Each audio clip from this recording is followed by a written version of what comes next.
The darkness was thick, suffocating as I crouched in the corner of an abandoned store.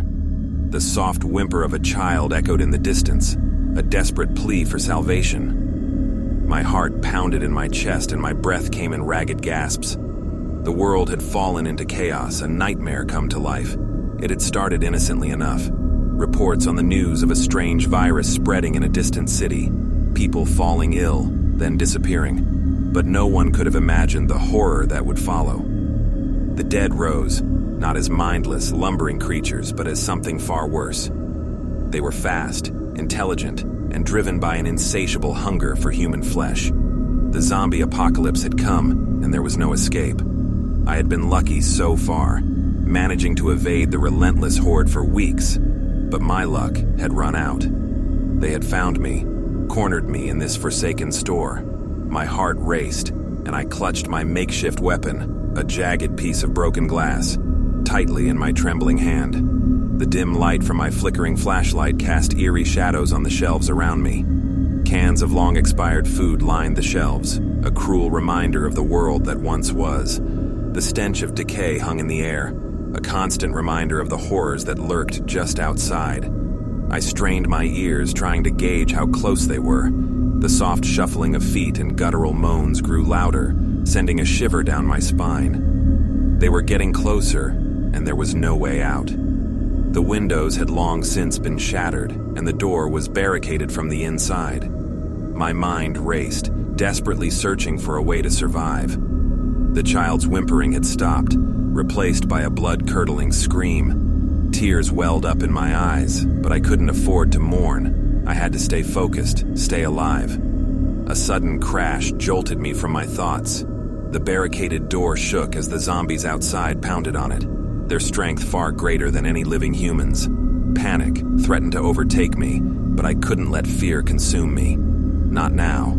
I crept deeper into the store, hoping to find another way out. The back room was cluttered with old cardboard boxes and discarded supplies. I saw a faint glimmer of hope, a small window, partially obscured by grime and dust. It was my only chance. I carefully moved the boxes away from the window, my heart pounding in my chest with every noise I made. The moans and shuffling outside grew louder, as if the zombies sensed my desperation. Finally, I cleared enough space to see outside. The moon hung low in the sky, casting a pale, otherworldly glow over the desolate street. I could see the horde, a writhing mass of decaying flesh, moving as one towards my location. I took a deep breath and tried to calm my trembling hands. I couldn't afford to make a mistake.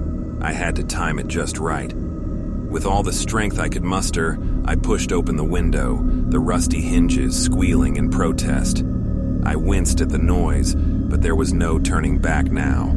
I climbed out as quietly as I could, my heart pounding in my throat. The alleyway behind the store was narrow, lined with dumpsters and debris. I had to be quick, but I couldn't afford to make noise. The zombies were closing in. I moved as silently as a shadow, my eyes fixed on the alley's exit. The night was my ally, providing cover in the form of darkness. Every sound, every creak of my worn-out sneakers on the pavement seemed magnified 100-fold. Just as I reached the end of the alley, a guttural growl echoed behind me. I froze, my blood turning to ice.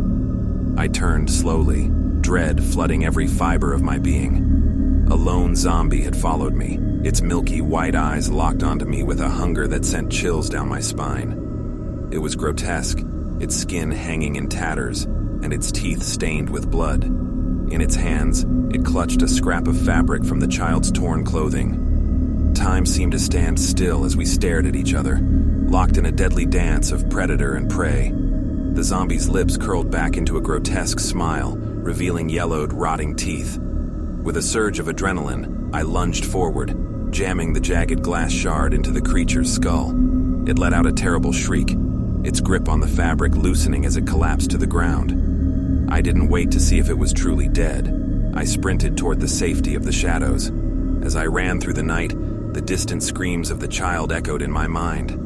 I knew that the horrors of this world were far from over, and that the battle for survival would continue. But for now, I was alive, and that was enough.